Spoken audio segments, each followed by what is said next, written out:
Let's bring in our business editor, Ross Greenwood, who's been taking a closer look at the key assumptions and trends in the budget. Ross, talk us through what we need to know. I'll try and paint you an economic tale of what might come for our economy into the future. So just imagine, as I said earlier, Jim Chalmers treading on eggshells. And if you read the document in the budget, you can almost feel the Treasurer trying to tiptoe through the detail because a tick up here, a right down there. And his legacy as the first Labor Treasurer since Paul Keating to deliver a surplus just would have been completely dashed. And here it has to be said, if you have an unemployment rate of 3.5%, an Australian dollar at 66 US cents, higher than expected commodity prices and boom conditions in rural Australia right now, if you didn't produce a surplus in this budget, you were never, ever going to produce a surplus. This was the right time. And he's got a good chance of doing it next year. The Treasurer told you things that will get tougher.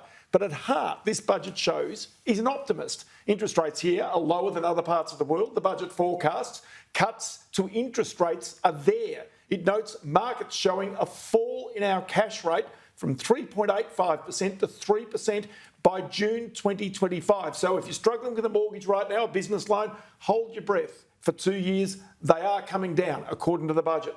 But even since the budget in October last year, you even look at the yield curve, and you can see the government's downgraded its outlook for interest rates. You can see it there. The red line was October, the blue line now. And that comes from the slowdown in our economy and inflation falling rapidly to the Reserve Bank's preferred band of 2 to 3%.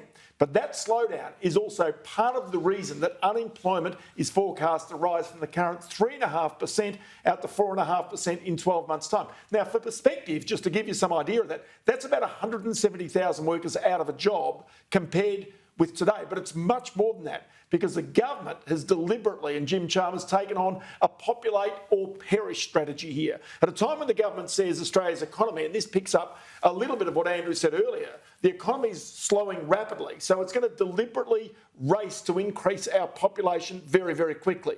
So the population increase papers over many of the problems in spending in the budget in the future, the deterioration in commodity prices, a slowdown in the economy as rising interest rates hurt households and businesses, rising costs. So 400,000 net new arrivals this year, 315,000 next year, 260,000 goes on for the next 4 years or so. So in 6 years' time, think about this. There's an extra 1.75 million people living here in Australia in 6 years' time. Bigger than Adelaide and Hobart almost put together. So where does that get built? It'll take our population from around 26 million, 26.1 million today, to just under 28 million people by 2028. But the government says that's even 750,000 below the forecast of where our population would have been pre-COVID. If nothing else, this budget tells you that a housing boom is coming. As the population grows so fast and home building approvals are at decades low right now. Now, this budget presumes that most of these new migrants find work. So even if the unemployment rate does tick up, the higher population means, guess what? There's more people working, more people paying tax, and inflation right now is conveniently pushing people into higher tax brackets as well.